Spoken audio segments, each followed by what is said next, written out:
Hello and welcome to BB3. This week, we are addressing a topic that many of you may have preconceived notions about. So it's interesting to reflect and look back on what maybe your assumptions are. And what am I talking about? Student athletes. Yeah, those people that we see running around making us feel bad for all the inactivity that we're doing.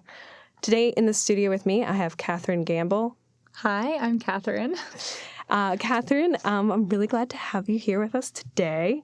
I know that in addition to the article that came out in the Blue Banner this past week, you're also working on a longer semester-long piece about student athletes. What is it about these scholars that's of interest to you?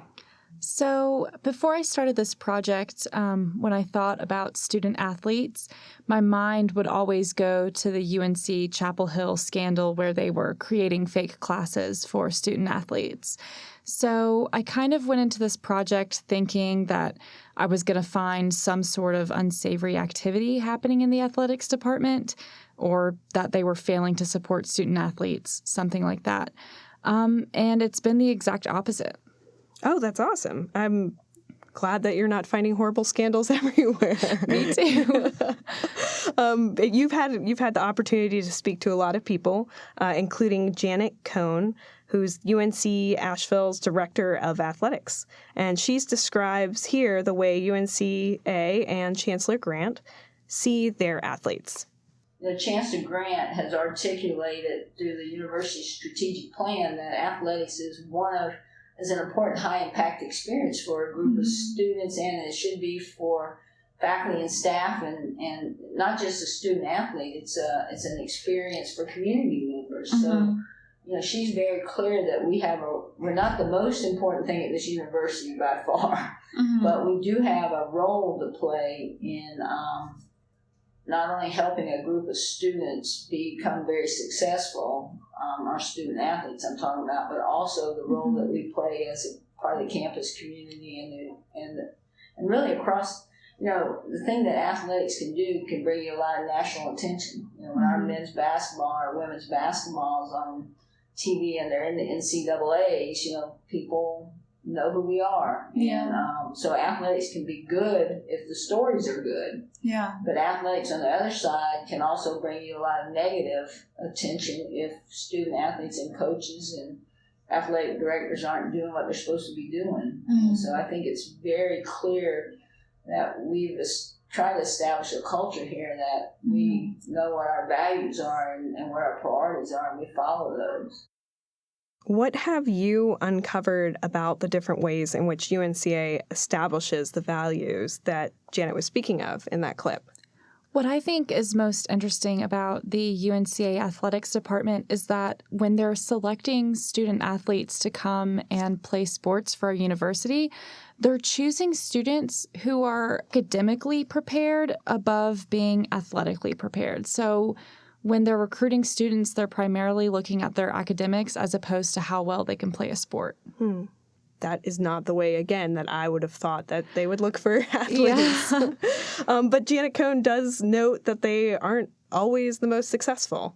I mean, y'all are young people. You make mistakes, you make bad choices sometimes, and coaches aren't perfect, and administrators aren't perfect, but we got to realize that, you say, gee, I messed up today. I'm going to do better tomorrow. And here's what I've learned. And the coaches and student athletes, my staff, I always talk about there's winning, but there's never losing. And they said, wait a minute, somebody had to lose. I said, no, it's winning and learning. It's not about you lost or your failures. What did you learn that you could possibly do different the next time or better?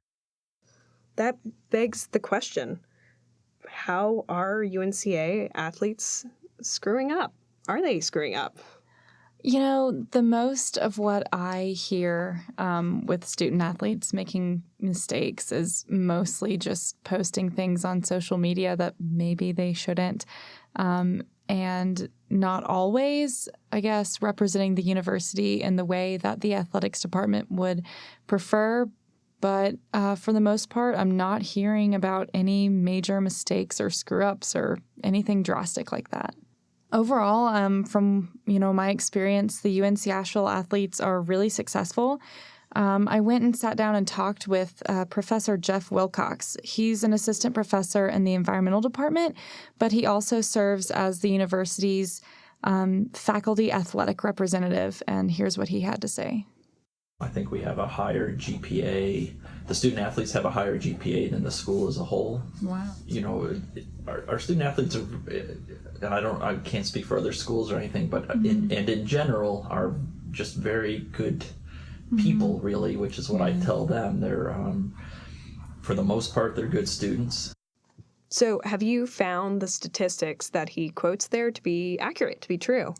Yeah, so at the end of last semester, so the spring 2017 semester, the overall cumulative GPA for student athletes was a 3.3.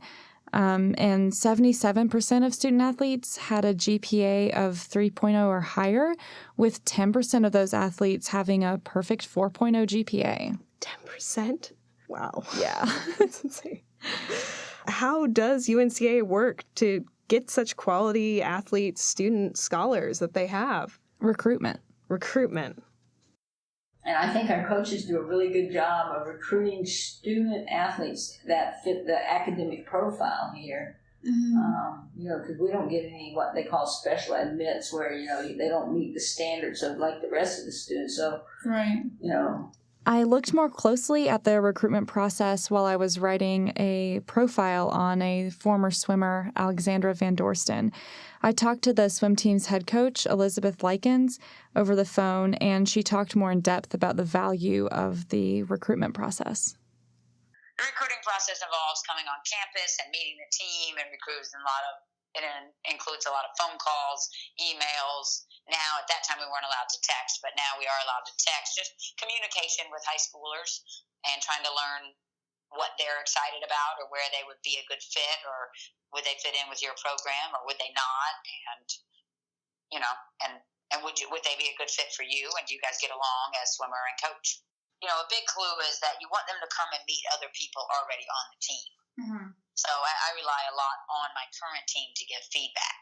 When they visit, they spend the night, they stay overnight, they go to meals, they hang out, they socialize, they go to the cafeteria. They do all those things with the team. And just kind of like making friends, you decide if that's going to be a good fit for you or not. So it is a bit like a job interview. It has to go both ways. Both coach and swimmer have to think it's going to be a good fit. We want to ensure that we're getting people who can also be academically successful. We don't want to bring in swimmers just because they're great swimmers if there's no way they could be successful at our university.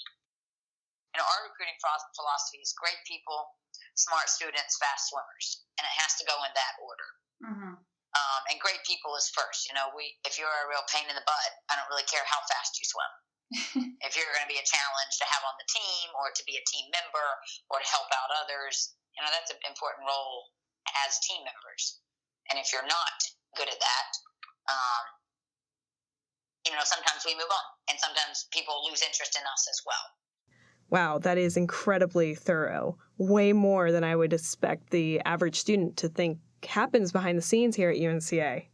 Yeah, so I haven't really had any confirmation of this yet, but in my experience, I think that students are having a bad perception of student athletes. And so that will be the next article that I'm writing. I'm going to look into a survey that the student government and the athletics department did to kind of gauge the perception of student athletes on campus and, see how students are engaging with the athletes. Well, I, for one, look forward to reading that in particular because, again, experiencing the attitudes here on campus and then to see actually how it's represented, always of interest to me to know, have the numbers. Yeah, I'm excited to see how it turns out. Yeah. Well, check back in here. You can either find that article in an upcoming issue of the Blue Banner, and we will follow through with this in a future episode of BB3. Thank you again for coming in, Kathryn. Thank you for having me. And that's all for today, folks. Thanks.